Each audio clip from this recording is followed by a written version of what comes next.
Problem number 43 electricity का, electric department का हमारा आखिरी का प्रॉब्लम है, प्रॉब्लम नंबर 43। चलो थोड़ा ध्यान दीजिए, पेंसिल हाथ में रखिएगा, मार्किंग करनी पड़ेगी इसलिए। From the following particulars calculate cost पर थर्म, अंडरलाइन कीजिएगा, कॉस्ट पर therm and cost unit of electricity generated for the month of March 1970। Underline कीजिएगा, cost unit of electricity generated. तो यहाँ पे हमें दो डिपार्टमेंट्स उन्होंने दिए हैं, दो डिपार्टमेंट्स की हमें कॉस्ट यहाँ पे पता करनी है। इसका मतलब क्या है, स्टार्टिंग में जब इंट्रोडक्शन मैंने आपको बताया था तभी ये बात बताई थी कि जो इलेक्ट्रिसिटी जनरेट की जाती है अलग अलग चीजों से की जाती है। वह स्टीम मतलब वाफ से क्रिएट की जाती है, कोयले से क्रिएट जाती है, या फिर वाटर से क्रिएट की जाती है। अलग अलग उसके तरीके होते हैं इलेक्ट्रिसिटी जनरेट करने के, ठीक है। तो उसी की तरह है ये यहाँ पे ये पॉइंट दिया है, इलेक्ट्रिसिटी जनरेट कॉस्ट पर थर्म, मतलब स्टीम से क्रिएट हुई, स्टीम से निर्माण की हुई इलेक्ट्रिसिटी के एक्सपेंडिचर उन्होंने बताए हैं, और electricity generated for the month, और एक इलेक्ट्रिक के द्वारा क्रिएट की जा रही है अलग इलेक्ट्रिसिटी उन्होंने वहां पे बताई है। तो अलग अलग दो डिपार्टमेंट्स का वहां पे उन्होंने प्रॉब्लम दिया है। मार्च महीने का ही है, 1970 ईयर उन्होंने दिया है वहां पे।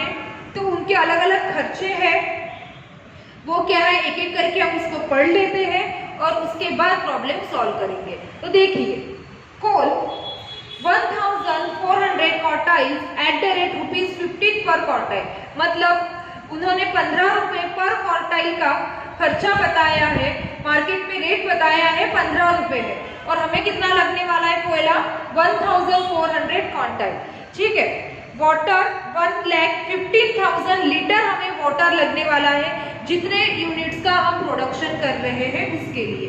उसके बाद एट द रेट ₹1 पर 1000 लीटर, वो 1000 लीटर कितने में मिल रहा है, हमें 1 रुपए में मिल रहा है, तो 1.5 लाख लीटर कितने में मिलेगा, इक्वेशन बना लेंगे।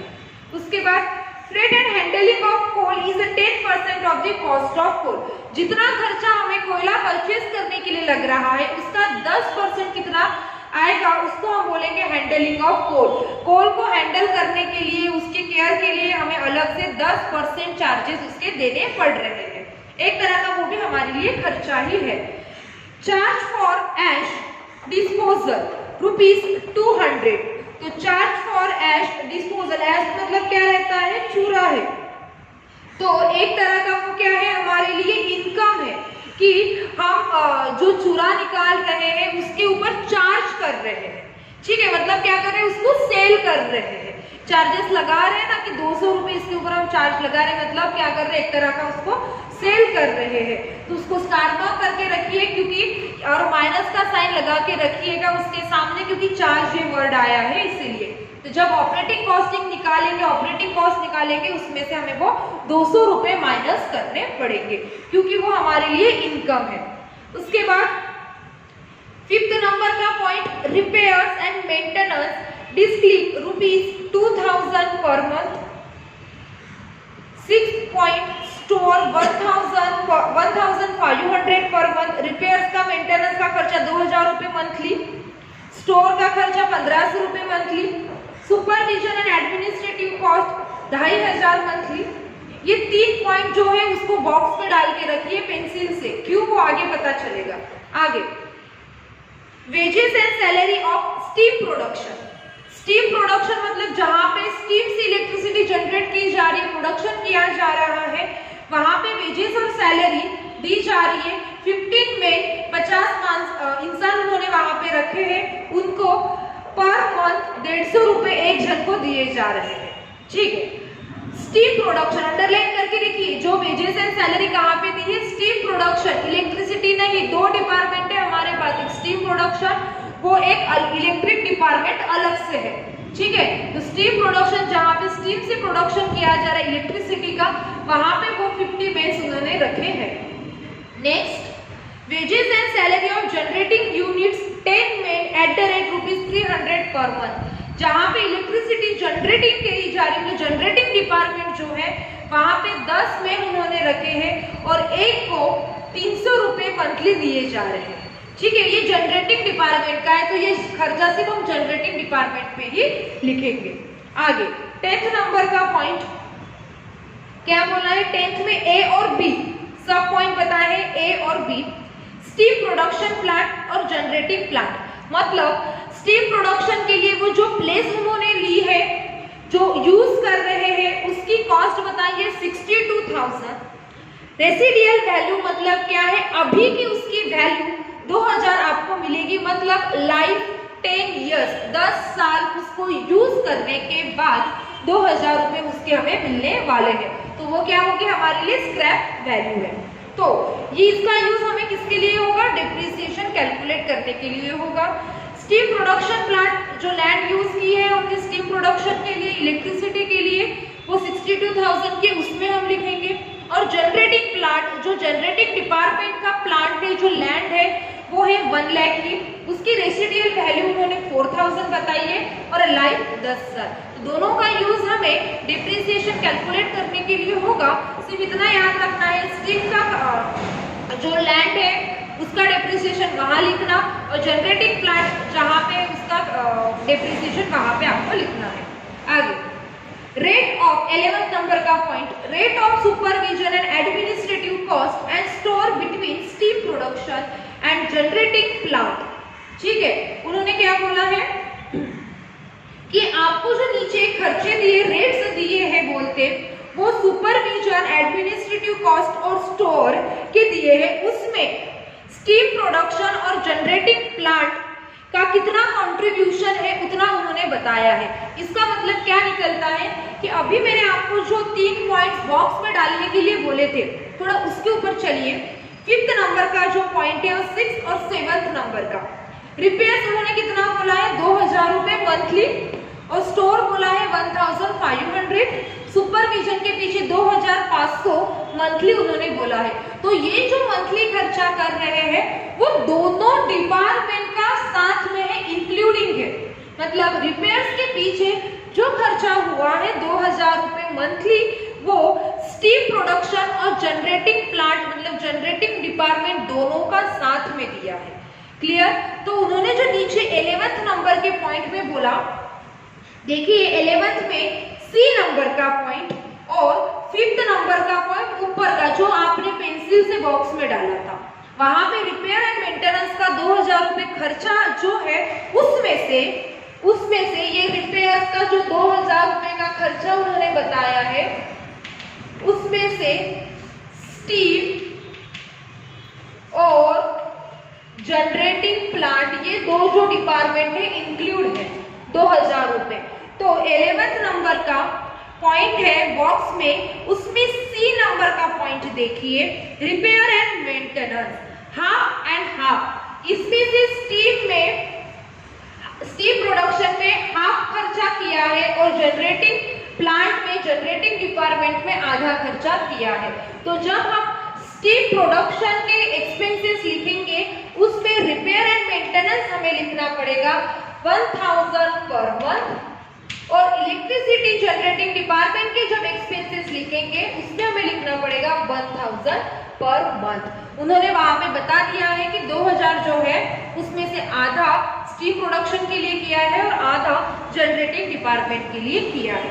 वैसे ही उन्होंने पॉइंट नंबर 6 स्टोर के लिए ₹1500 मंथली जो खर्चा किया है, उसमें से स्टीम प्रोडक्शन के ऊपर 2 और जनरेटिंग प्लांट के ऊपर 1। इसका यह मतलब निकलता है कि तो स्टोर क्या बोला है, स्टोर के लिए उन्होंने खर्चा किया है मंथली 1500 पर मंथ। इसमें दोनों डिपार्टमेंट का इंक्लूड है बोलते, स्टीम प्रोडक्शन और जनरेटिंग का। ठीक है, तो कितना बोला है उन्होंने 2 1। इसका ये मतलब निकलता है 2 + 1 कितना होता है 3, 2/3 और यहाँ पे 1/3। मतलब इसमें से 1500 में से 2/3 स्टीम प्रोडक्शन के लिए और जनरेटिंग के लिए 1/3 उन्होंने खर्चा किया है स्टोर के पीछे। कैसे निकाला मैंने ये, तो 2 + 1 होता है 3। 3 में से रुपए यहाँ पे खर्च किए, 3 रुपए में से 1 रुपया जनरेटिंग डिपार्टमेंट के लिए खर्च किया है। तो इसका 1500 का 2/3 स्टीम प्रोडक्शन में जाएगा एक्सपेंसेस के नाम से, और जनरेटिंग डिपार्टमेंट में 1500 का 1/3 जाएगा। उसी तरह नेक्स्ट पॉइंट उन्होंने बोला है 7th नंबर का ऊपर जो है, supervision and administrative cost ₹2500 per month, 2500 monthly खर्चा किया है सुपरवाइजर के पीछे। तो उसमें से स्टीम प्रोडक्शन के लिए देखिए नीचे 11th नंबर ए नंबर का पॉइंट क्या बोला है कि स्टीम प्रोडक्शन 3 और जनरेटिंग प्लांट 2, 3 + 2 5। इसका क्या मतलब निकाला कि सुपरविजन की 3/5 स्टीम प्रोडक्शन के लिए और 2/5 जनरेटिंग डिपार्टमेंट के लिए खर्चा हुआ है। तो सुपरविजन का जब हम यहाँ पे कैलकुलेशन करेंगे तो उसमें वो प्रॉपर लिखा के दे दूंगी।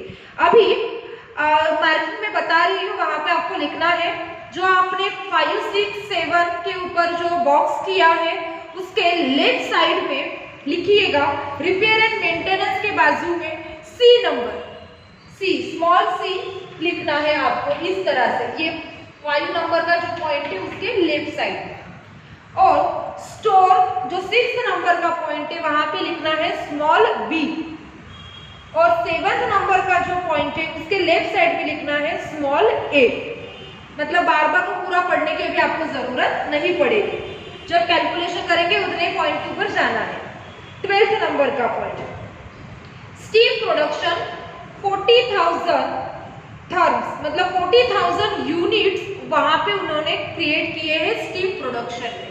ठीक है, यहाँ हमें क्या करना पड़ेगा, अभी 2 लिखने पड़ेंगे। एक लिखेंगे हम स्टीम प्रोडक्शन कितना 40,000 40,000 यूनिट्स। नेक्स्ट क्या बोला है, थर्म्स अंडरलाइन कीजिए 4/5 of the steam production is used for generation and the total electricity generated in 3 lakh unit.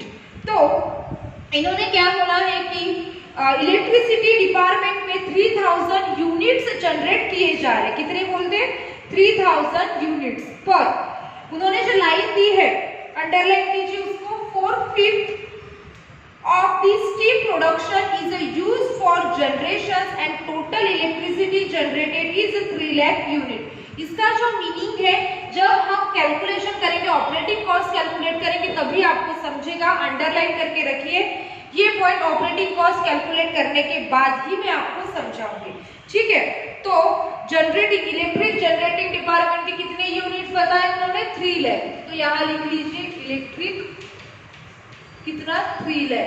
आपके यहाँ पे प्रॉपर जगह होगी तो अच्छे से लिखना है। स्टीम प्रोडक्शन के लिए 40,000 यूनिट्स और इलेक्ट्रिक के लिए कितना, तो 3 लाख यूनिट। तो अभी एक एक डिपार्टमेंट को लेते हैं और सॉल्व करते हैं। तो पहले हम स्टीम प्रोडक्शन का डिपार्टमेंट लिख लेते हैं, वो खर्चे साथ में लिख लेंगे, और उसके बाद इलेक्ट्रिक जनरेटिंग डिपार्टमेंट का लिखेंगे। तो यहाँ पे पहले लिखेंगे हम स्टीम प्रोडक्शन डिपार्टमेंट की। ठीक है, तो लिखते हैं एक एक एटम। पहला कौन सा एटम है, कोल। कोल कितना बोला है उन्होंने, 1004 क्वांटाइल, और एक पर क्वांटाइल के पीछे 15 रुपए खर्च है। 1400 मल्टीप्लाइड बाय 50। आप बोलेंगे मैडम यही तो ये पता नहीं है ना कि ये जो 4 मतलब 3 खर्च एक इनकम जो बताई है हमें वो स्टीम प्रोडक्शन के लिए है। तो वो उन्होंने आखिरी में जो पॉइंट मैंने बोला है ना, ऑपरेटिंग कॉस्ट निकालने के बाद ही आपको समझेगा तब का वो पॉइंट है। इसीलिए एक एक करके हम सिर्फ एटम लिखते जाएंगे। जब प्रॉब्लम पूरा आधे तक हो जाएगा, 50% मैं आपको लिख के समझा दूंगी, तब आपके सभी डाउट्स क्लियर हो जाएंगे। तो कोल लिखिए पहले कितना, 21,000। डायरेक्टली अमाउंट बाहर लिख लेते हैं 21,000। उसके बाद है वाटर। वाटर कितना है, तो 1000 लीटर 1 रुपए में, तो 1.5 लाख लीटर कितने में, 1000 लीटर 1 रुपए में, ₹1, तो 1,50,000 लीटर कितने का, तो वो आ जाएगा आपका 150 रुपए का। उसके बाद freight and handling charges and handling charges या फिर हैंडलिंग ऑफ कोल कितना, तो ये निकालना है हैंडलिंग ऑफ कोल। कोल के पीछे कितना खर्चा हुआ है हमारा 21,000 रुपए, 21,000, उसका निकालिएगा 10% आ जाएगा 2,100। उसके बाद है नेक्स्ट फोर्थ नंबर का पॉइंट। जो फोर्थ नंबर का पॉइंट है वो इनकम है। हम जो कोयले का चूरा है ऐश, उसको सेल करके 200 रुपए इनकम अर्न कर रहे हैं, वो अभी हम लिखेंगे नहीं। फिफ्थ नंबर का पॉइंट है रिपेयर एंड मेंटेनेंस, वो यहाँ पे हमें लिखना पड़ेगा। रिपेयर एंड मेंटेनेंस कितना बोला है उन्होंने, रिपेयर एंड मेंटेनेंस 2,000 रुपए, 2,000 पर। स्टील प्रोडक्शन में हाफ ही खर्चा इंक्लूड करना पड़ेगा, क्योंकि जो हाफ है 1,000 रुपए वो जनरेटिंग प्लांट इस डिपार्टमेंट का खर्चा हुआ है रिपेयर्स के पीछे। आगे फिफ्थ नंबर का पॉइंट स्टोर कितना बोला है 1,500 मंथली, 1,500 मंथली। बेस पीरियड लिखना मतलब बताना ही मैं भूल गई, यहाँ पे बेस पीरियड 1 मंथ ही आएगा, ठीक है। स्टोर 1,500, उसमें से 2/3 स्टील प्रोडक्शन का है, इसलिए सिर्फ 2/3 ही खर्चा लिखेंगे। 1,500 का 2/3 निकालिए, आ जाएगा 1,000, 1,000 रुपए, 2/3 आ जाएगा आपका 1,000 रुपए। उसके बाद है next supervision.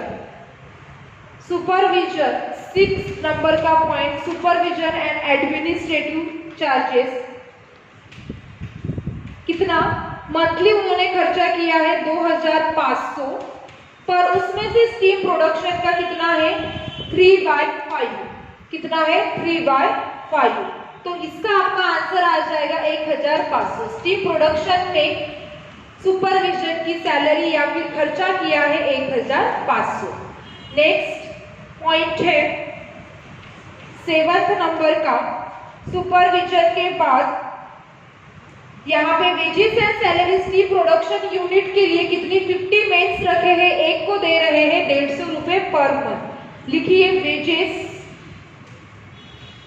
And salary 50 multiplied by 150, इसका आपका आंसर आ जाएगा 7,500। उसके बाद next steel production plant, point number 10 steel production plant, इसके ऊपर हम निकालने वाले हैं डिप्रिसिएशन। तो यहां लिखिए पहले स्टील प्रोडक्शन प्लांट, ब्रैकेट में लिखिएगा डिप्रिसिएशन, ठीक है। तो कितना स्टील प्रोडक्शन प्लांट की जो कॉस्ट बताइए 62,000, रेसिडुअल वैल्यू मतलब 10 साल के बाद उसको बेचेंगे तो 2,000 रुपए मिलेंगे, तो 2,000 माइनस करना पड़ेगा, डिवाइडेड बाय 10 ईयर्स करेंगे, आंसर मिलेगा आपको 6,000 रुपए। 6,000 ये हो गया 1 साल का, हमें चाहिए 1 मंथ का, तो इसीलिए डिवाइडेड बाय 12 करना पड़ेगा। 1 साल में 12 महीने, 6,000 डिवाइडेड बाय 12 मंथ, आंसर आ जाएगा आपका 500 रुपए डिप्रिसिएशन। तो ये हमने स्टील प्रोडक्शन के सभी एक्सपेंडिचर्स लिख लिए हैं, जितने भी यहाँ पे प्रॉब्लम में दिए थे उतने। तो यहाँ पे अभी इसकी टोटल कीजिए, total operating cost, total operating cost, इसकी आपकी टोटल ऑपरेटिंग कॉस्ट आ जाएगी 34,750। और याद होगा तो हमने माइनस का साइन लिख के रखा था, सेल ऑफ ऐश करके मतलब चार्जेस ऑफ ऐश 200 रुपए, तो यहां से माइनस कीजिए सेल ऑफ ऐश कितना 200 रुपए, 200 रुपए इनकम कमाई। इसका मतलब क्या हुआ कि टोटल खर्चा कितना हुआ है, यहाँ पे हम निकालेंगे टोटल कॉस्ट ऑफ स्टील। ये किसकी कॉस्ट निकाली हमने, स्टील प्रोडक्शन यूनिट की कॉस्ट निकाली है, कितनी 34,550। मतलब 34,550 ये हमने किसकी कॉस्ट निकाली, स्टीम प्रोडक्शन के पीछे। स्टीम प्रोडक्शन में जितने यूनिट जनरेट किए जा रहे हैं, 40,000 यूनिट्स इलेक्ट्रिसिटी जो जनरेट की जा रही है, उसके पीछे हमें इतना खर्चा लगा है। तो अभी हम इसकी कॉस्ट निकालेंगे इलेक्ट्रिक जनरेट डिपार्टमेंट की। तो अभी यहाँ पे इसको 2 लाइन खींच के बंद कीजिएगा, आप लोग 2 लाइन खींच के बंद करना है और वहीं से नेक्स्ट टेबल नहीं बनाने, वहीं से आपको कंटिन्यू करना है। 2 लाइन खींच के बंद करने के बाद कंटिन्यू कीजिए टेबल और लिखिए इलेक्ट्रिक जनरेट डिपार्टमेंट। उससे पहले हम पर यूनिट निकाल लेते हैं स्टीम प्रोडक्शन का, इसीलिए क्योंकि स्टीम प्रोडक्शन का फिर प्रॉब्लम यहाँ पे क्लोज हो जाता है, इसीलिए। तो लिखिए पर, यहाँ पे उन्होंने यूनिट वर्ड यूज नहीं किया है, थर्म ये वर्ड यूज किया, इसलिए पर थर्म कॉस्ट ऐसा लिख रही हूँ is equal to total cost, मतलब total operating cost divided by total therm. लिखिए टोटल ऑपरेटिंग कॉस्ट कितनी निकाली हमने, 34,550 divided by 40,000। Total units, total हम कितने, 40,000 यूनिट। आंसर आ जाएगा आपका 0.86375। ठीक है। तो नेक्स्ट यहाँ पे अभी इसको आपने इस तरह से बंद कर देना है, 2 लाइन खींच के, और वहां लिखना है उसके नीचे ही इलेक्ट्रिक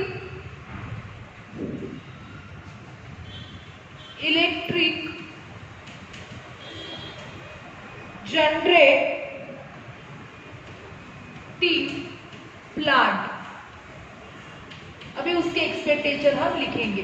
उसके लिए आपको एक पॉइंट पढ़ना पड़ेगा, जो कि मैंने अभी आपको बोला था अंडरलाइन करके रखिए करके। क्या बोला था कि वहां पे उन्होंने बोला है स्टीम प्रोडक्शन यूनिट्स, मतलब स्टीम प्रोडक्शन था 40,000 और उसके आगे जो लाइन दी है 4/5, इसका ये मतलब है कि 4/5 जो यूनिट्स है स्टीम प्रोडक्शन में, जो 40,000 यूनिट्स क्रिएट किए जा रहे हैं, बनाए जा रहे हैं, उसमें से 4/5 units electric department, electric generating department को ट्रांसफर किए जा रहे होते। क्या किए जा रहे हैं, ट्रांसफर किए जा रहे हैं। यहाँ पे उन्होंने वो क्रिएट कर लिए हैं स्टीम प्रोडक्शन डिपार्टमेंट वालों ने, और अभी इलेक्ट्रिक जनरेटिंग डिपार्टमेंट वालों को उतने यूनिट की जरूरत है। अभी किस चीज के लिए वो हमें नहीं पता, पर उतने यूनिट्स की जरूरत है। तो वो यूनिट्स बाहर से किसी और कंपनी से या फिर किसी और पर्सन के पास से परचेज करने से अच्छा उन्होंने क्या किया, स्टीम प्रोडक्शन डिपार्टमेंट से उतने यूनिट्स ले लिए। कितने लिए बोलते हैं, तो 40,000 यूनिट्स के 4/5 यूनिट्स निकाले लिए हैं बोलते। तो यहाँ पे मैंने पहले रफ में आपको बता देती हूँ, 40,000 यूनिट्स के 4/5 आता है 32,000 यूनिट्स। कितने आता है, 32,000 यूनिट्स। तो स्टीम प्रोडक्शन डिपार्टमेंट ने सेल किया इलेक्ट्रिक डिपार्टमेंट को, किसको सेल किया, इलेक्ट्रिक जनरेटिंग डिपार्टमेंट को 32,000 यूनिट्स क्या किए, सेल किए हैं। और इन्होंने क्या किया, उसको परचेज किया है उनके डिपार्टमेंट से। बाहर से किसी और डिपार्टमेंट से परचेज करने से अच्छा, मतलब किसी और पर्सन के पास से परचेज करने से अच्छा अपने ही पर्सन, अपने ही व्यक्ति के पास से उन्होंने स्टीम प्रोडक्शन डिपार्टमेंट के पास से परचेज किया है। मतलब क्या हुआ, वो उनके लिए एक तरह का खर्चा हुआ, खुद क्रिएशन नहीं किया, खुद क्रिएट नहीं किया, और डिपार्टमेंट के पास से उन्होंने उतने यूनिट्स परचेज कर लिए हैं। तो कितना परचेज किए बोलते, 32,000 यूनिट्स उन्होंने परचेज किए हैं। तो एक यूनिट के पीछे कितना खर्चा लग रहा है, अब भी हमने कैलकुलेट किया। हमने कितने यूनिट्स का कैलकुलेट किया, 40,000 यूनिट्स का हमने कैलकुलेट किया। स्टीम प्रोडक्शन डिपार्टमेंट ने 40,000 जो यूनिट्स बनाए हैं, उसमें एक यूनिट के पीछे खर्चा पड़ा 0.86375 रुपीज, इतना उनको खर्चा आया है। तो उसमें से ये 40,000 में से 32,000 यूनिट्स कहाँ दिए, इलेक्ट्रिसिटी डिपार्टमेंट को दे दिए हैं। तो बराबर क्या होगा, 31 यूनिट के पीछे 0.86735 तो 32,000 यूनिट के पीछे कितना, एक यूनिट के लिए इतना तो 32,000 के लिए कितना, इस तरह से उसको आंसर को कैलकुलेट कर सकते हैं। ठीक है, दोनों भी मेथड मैं आपको यहाँ पे बता देती हूँ आंसर कैलकुलेशन करने की। सिर्फ उस लाइन का मीनिंग आपको याद रखना है, नहीं याद रहता तो वहां लिख के रखिए कि क्या मीनिंग निकलता है। स्टील प्रोडक्शन ने 40,000 यूनिट जो बनाए हैं उसमें से 4/5 यूनिट इलेक्ट्रिक जनरेटिंग डिपार्टमेंट ने यूज किए हैं, उनको उन्होंने यूज करने के लिए दे दिया, मतलब सेल कर दिया। तो यहाँ पे उन्होंने क्या किया, उसको परचेज किया है। एक तरह का हमारे लिए एक्सपेंसेस है, खर्चा है, इसलिए हमें उसको लिखना पड़ेगा। तो यहाँ पे अभी कलर पेन से लिखिए, जो लाइन में आपको डिक्टेट कर रही हूँ वो, cost of therm, cost of therm transfer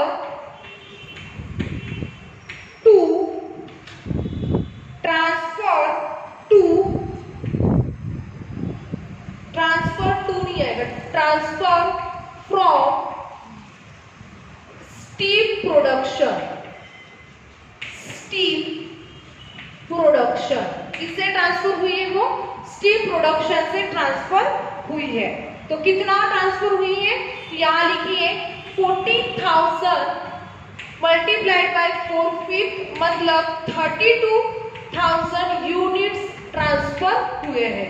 clear, तो उसके नीचे 32,000 यूनिट्स ट्रांसफर हुए हैं तो कितना खर्चा आया है उसको हम लिख लेते हैं। उसकी दो मेथड है कैलकुलेशन की। 32,000 यूनिट्स ट्रांसफर हुए हैं, एक यूनिट कितने का है, 0.86375, तो इसका आंसर आ जाएगा 27,640। एक यूनिट के पीछे 0.86375 खर्चा हो रहा है, तो 32,000 यूनिट के पीछे कितना। और दूसरी एक मेथड है, और करके याद रही तो अच्छी बात है। कैसे निकालेंगे, इक्वेशन बनाएंगे। कैसे इक्वेशन बनाते हैं, तो थोड़ा यहाँ देखिए, ऑपरेटिंग कॉस्ट की तरफ। ऑपरेटिंग कॉस्ट कितनी निकाली है हमने, 34,550 बराबर वो कितने यूनिट्स की है, 40,000 यूनिट्स की है। हमने जो ऑपरेटिंग कॉस्ट निकाली वो कितने यूनिट्स की है, 40,000 यूनिट्स की है। तो ऐसे भी लिख सकते हैं 40,000 यूनिट्स जब हम बनाते हैं, 40,000 यूनिट्स हम जब बनाते हैं तब 34,550 कॉस्ट लगती है।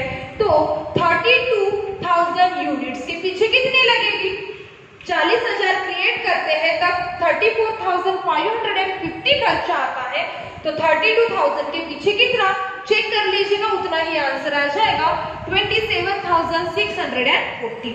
तो हमने ये कॉस्ट खर्चा लिख लिया है। अब एक सिंपल सा काम बचा है, वो कौन सा, तो याद करो हमने जो पॉइंट पढ़ा 5, 6, 7 उसमें आधा खर्चा हमने यहाँ लिखा है, जितना स्टील प्रोडक्शन में हुआ है, रिपेयर, स्टोर और सुपरविजन का, वो हमने यहाँ लिख लिया है। और जो इलेक्ट्रिक डिपार्टमेंट का था वो इलेक्ट्रिक डिपार्टमेंट के समय लिखेंगे, तो वो समय आ चुका है।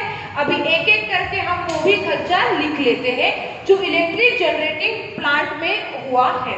तो लिखिए, यहाँ पे ये आ जाएगा पहला पॉइंट, और दूसरा लिखिए रिपेयर्स एंड मेंटेनेंस। कितना, तो 2,000 मंथली था, उसमें से हाफ इलेक्ट्रिसिटी डिपार्टमेंट में हुआ है, मतलब आंसर आ जाएगा 1,000। उसके बाद है स्टोर, थर्ड पॉइंट स्टोर, उसमें 1,500 मंथली खर्चा हुआ है, उसमें से इलेक्ट्रिक डिपार्टमेंट में 1/3 है, 1,500 का 1/3 निकालिए, आंसर आ जाएगा 500। सिंपल है, इसलिए ज्यादा उसके ऊपर बात नहीं कर रही हूँ। फोर्थ पॉइंट सुपरविजन, सुपरविजन के पीछे सैलरी दी है या फिर खर्चा हुआ है 2,500 का, उसमें से इलेक्ट्रिक डिपार्टमेंट का है 250। आंसर आ जाएगा आपका 1,000 रुपये, 1,000। Next 5th number wages and salary लिखेंगे। याद होगा wages and salary steam department की लिख ली थी, इलेक्ट्रिक डिपार्टमेंट की बची थी। वेजेस एंड सैलरी कितना बोला है उन्होंने, तो 10 में 10 आदमी उन्होंने रखे हैं। इलेक्ट्रिक डिपार्टमेंट के एक जन को दे रहे हैं 300 रुपए, तो 10 के पीछे जाएंगे 3000। उसके बाद है जनरेटिंग प्लांट, उसकी कॉस्ट दी है और रेसिडुअल वैल्यू, मतलब जब बेचने के लिए जाएंगे 10 साल के बाद कितनी वैल्यू मिलेगी वो उन्होंने दी है, तो उसके ऊपर से हम कैलकुलेट करेंगे डेप्रिसिएशन। तो लिखिए डेप्रिसिएशन ऑन प्लांट। तो कितनी दी है उन्होंने कॉस्ट 1 लाख, सेल करने के लिए जाएंगे तब 4000 मिलेंगे, डिवाइडेड बाय 10 ईयर्स। आंसर आ जाएगा आपका 9600 एक साल का। एक साल के महीने कितने 12, तो इसलिए डिवाइडेड बाय 12 करना पड़ेगा क्योंकि मंथली निकालना है 800 रुपए मंथली। डिप्रिसिएशन और प्लांट के पीछे मतलब कितनी डिप्रिशिएट हो रही है, 800 रुपए डिप्रिशिएट हो रही है। तो यहाँ पे हमने पूरे खर्चे के हिसाब से लिख लिए हैं। अभी इसकी टोटल कर देते हैं और प्रॉब्लम को कंप्लीट करते हैं। तो total operating cost of electric department कितना आएगी, 33,940। ये लेना है 27 ऊपर के नहीं, ये 2 लाइन खींचने के बाद जो वैल्यू है ना 27,640, उसके बाद की ये 5 आइटम को ऐड कीजिए, आंसर मिलेगा 33,940 total operating cost of electric department. ठीक है, तो अभी आपके पीछे एक छोटा सा काम छोड़ रही हूँ, पर यूनिट कैलकुलेट करने का। पर unit electric department is equal to total operating cost upon total units. ठीक है, तो इसका आंसर आप लोग कैलकुलेट कर लीजिएगा। टोटल यूनिट्स कितना लिखोगे, तो 3 लाख। टोटल ऑपरेटिंग कॉस्ट कितना लिखोगे, तो 33,940 डिवाइडेड बाय 3 लाख। तो 2 लाइन खींच के बंद कर दीजिए। एक छोटी सी वीआईपी नोट लिखा के देनी है, वो लिखा के दे देती हूँ। ये बंद करने के बाद कलर पेन से हेडिंग दीजिएगा वीआईपी नोट। लिखिए in this problem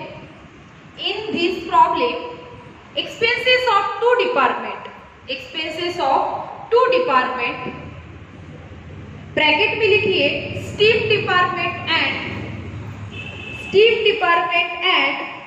electricity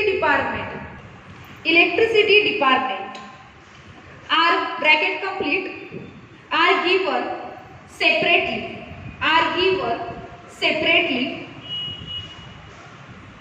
and 32,000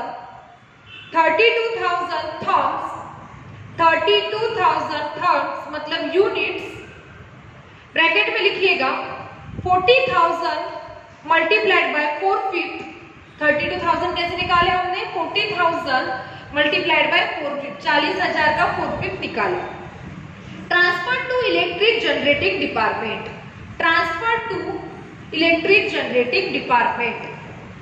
full stop and 3 lakh units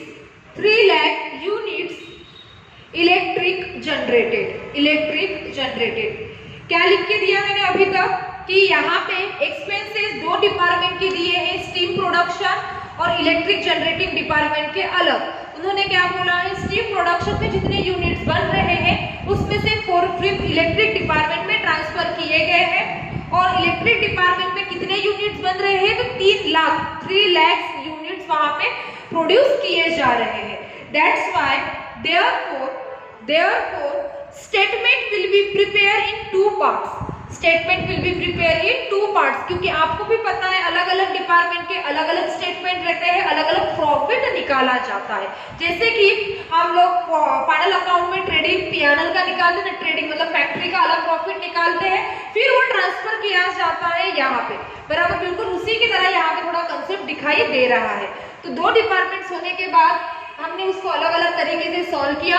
उन्होंने जो लाइन दी थी कि स्टीम प्रोडक्शन के 4/5 यूनिट्स इलेक्ट्रिक डिपार्टमेंट में ट्रांसफर किए हैं, इस वजह से हमने उसको ट्रांसफर किया। उन्होंने बोला नहीं रहता तो हम अपने मर्जी से नहीं करते। ठीक है, तो इस तरह से हमारा ये प्रॉब्लम नंबर 43 कंप्लीट होता है। डोंट वरी, आज आपको कोई होमवर्क नहीं मिलेगा क्योंकि इलेक्ट्रिक के प्रॉब्लम कंप्लीट हो चुके हैं। अभी नेक्स्ट वीडियो लेक्चर में हम देखने वाले हैं प्रॉब्लम्स होटल कॉस्टिंग के। होटल्स की जो प्रॉब्लम है वो हम पढ़ेंगे नेक्स्ट वीडियो में। Thank you.